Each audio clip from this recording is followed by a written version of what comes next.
Today we'll be doing a tutorial on the Turtle Beach Stealth Ultra command display. So let's take a look at the features of the controller.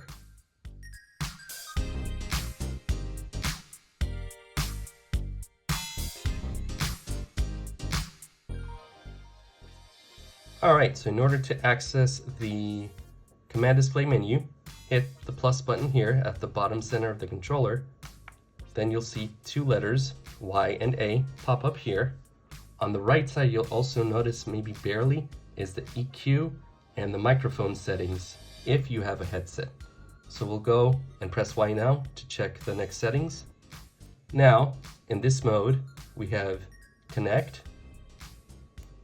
System, Social, Profiles, Headset Mixer, Buttons, Axis Mapping, Vibration, Lighting, the app link, and back to Connect. So this has a lot of features. Basically, you use the D-pad to cycle through everything and press A to select, B to go back. So let's take a look at the Connect menu by pressing A. So you see here it says Smart Devices and Wireless Xbox PC. Either one that you decide to connect. First, you press A to go into the next menu, and here you see Activate, Pairing, and Back. So press Y for pairing. And you can see here that this light flashes when it's in pairing mode. You can press B to cancel. And same applies to smart devices. Activate pairing, and if it can detect your smart device, then you can connect it.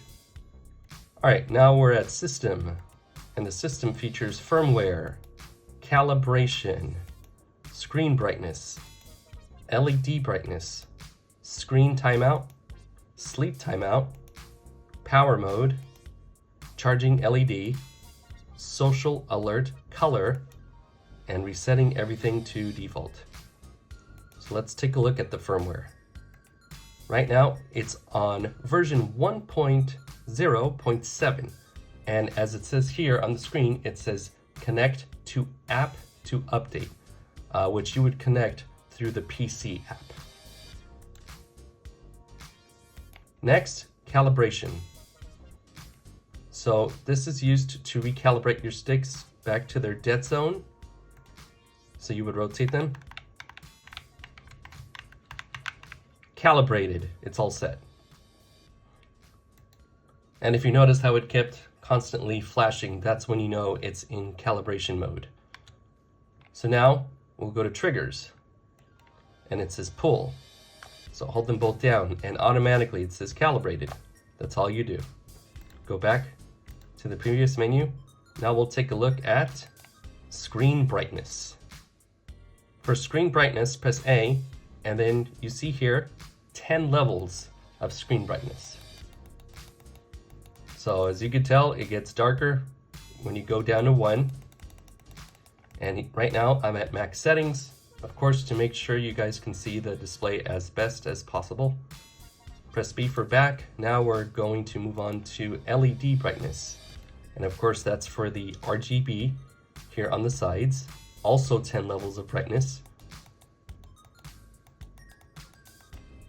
And this one doesn't seem to get as dark as quickly as the command display's screen.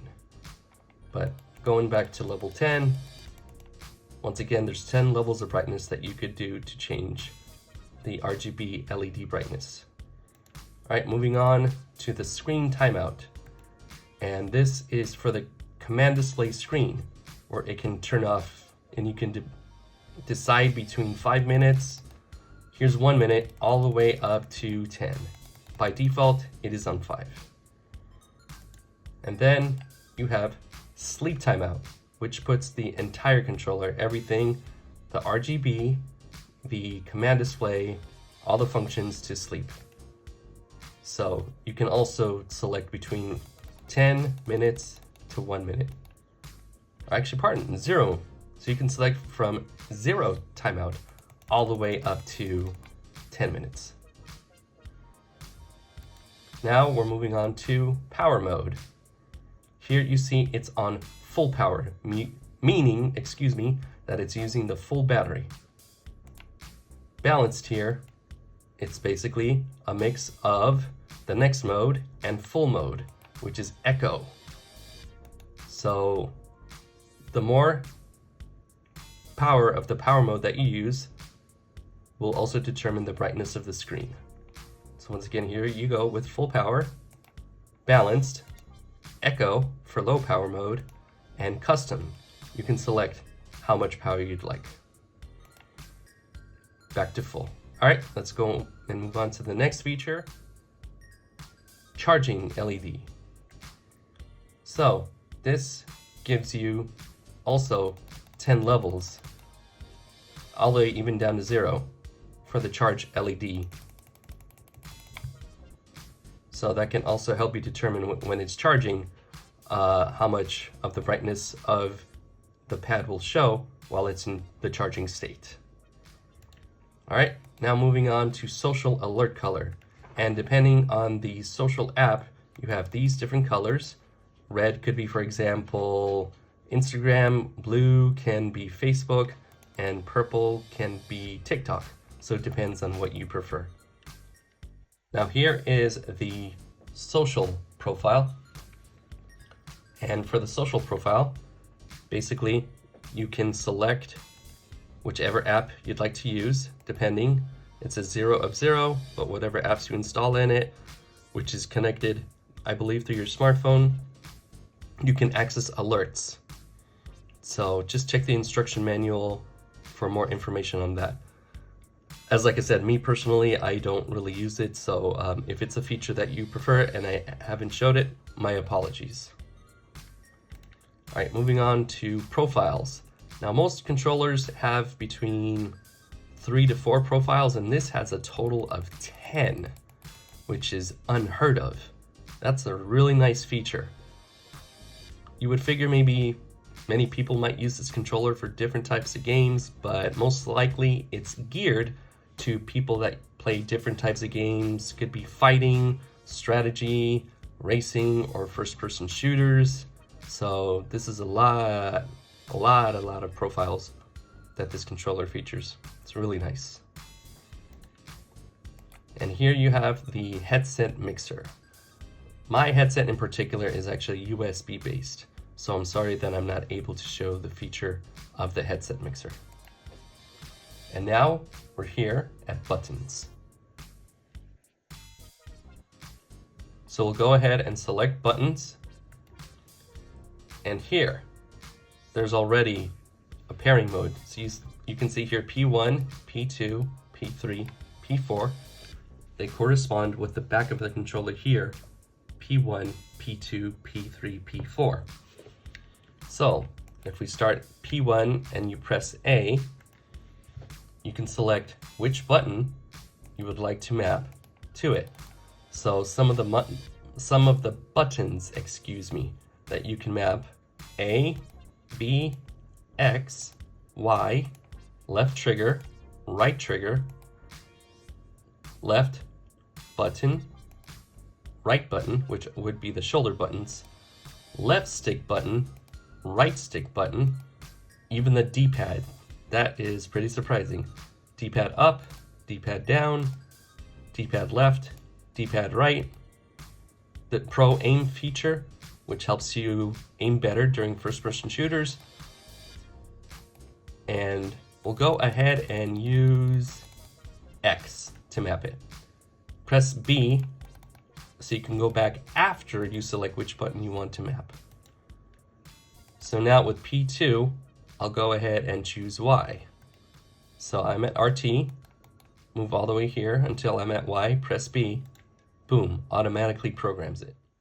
Now, I'll go through and select P3, then I'll select LT, or pardon, we'll do left stick button, or L3 for short.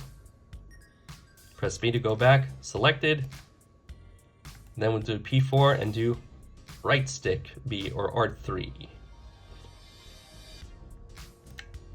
All right, and then you have all your buttons mapped. So it's a nice feature. All right, now we have axis mapping. And you can do the axis mapping for your left stick, left trigger, right trigger. So let's look at the left stick. It shows here left stick response and the dead zones. Same applies to the right stick, the response and dead zones. You can customize those as you need. If you look at this, it's on standard, precision, fast, standard. So there's 3 types. For dead zones, you can do in increments of up to 5%. So I'll keep it at 5 as that was the factory amount. All right, and then left trigger. For the dead zone, it is also in increments of 5%. It goes all the way up to 100%. So you can select how much you need. And I'll keep it at 0 just to make sure it's on factory settings. All right, now we'll take a look at the vibration. And in the vibration, you can select the left side of the controller, right here, the left motor. You can also select the right side, left trigger vibration, as well as the right trigger vibration. So they all have different levels up to 10. I think it even starts at 0, but let's go ahead and look at the left side. So right now it's at 10, and as you hear, when I'm moving, it makes the sound to let you know how much of that vibration strength is happening. So I keep going. See, you can select all the way down to 0. See, and it gets stronger as you go up. It's very nice. I really appreciate how Turtle Beach went out of the way to program that. All right, now we'll take a look at lighting. This one's a little bit more hands-on than other features. All right, now we'll take a look at the lighting feature.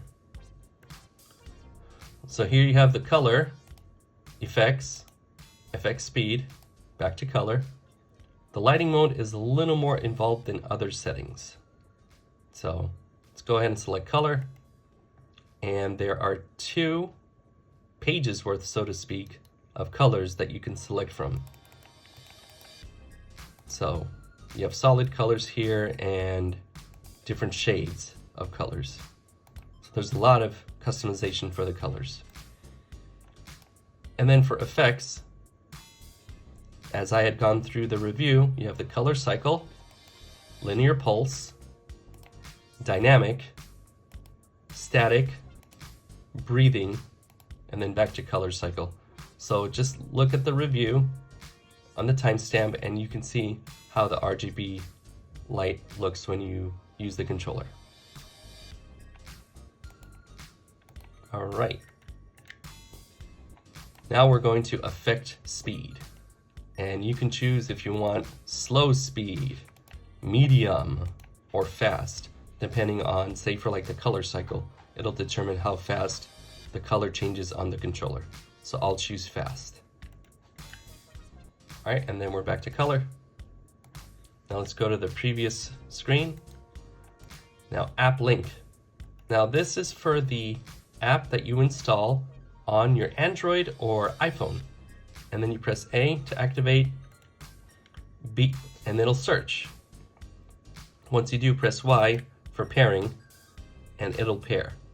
And then you can pair it with your smartphone by finding Stealth Ultra in the Bluetooth settings while it's in pairing mode. After you're done pairing, now we're going to the connect feature. As we discussed before, how to pair through wireless Xbox and smart devices. So from app link, press right, and you're back to where you started from the command display. So that about wraps up the tutorial. So if you found this helpful, please leave a comment below, like and subscribe. If you have any other wishes or other particular controllers or tutorials that you'd like me to do, also leave a comment below. And that's about it. Thank you so much for watching. Till next time, take care.